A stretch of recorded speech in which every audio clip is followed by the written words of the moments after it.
ولا تتمنوا ما فضل الله به بعضكم على بعض، للرجال نصيب مما اكتسبوا وللنساء نصيب مما اكتسبن واسألوا الله من فضله إن الله كان بكل شيء عليما.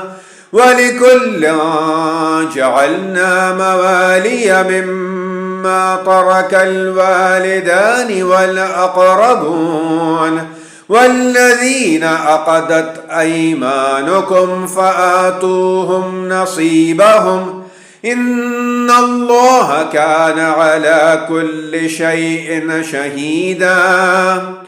الرجال قوامون على النساء بما فضل الله بعضهم على بعض وبما أنفقوا من أموالهم، فالصالحات قانتات حافظات للغيب بما حفظ الله، واللاتي تخافون نشوزهن فعظوهن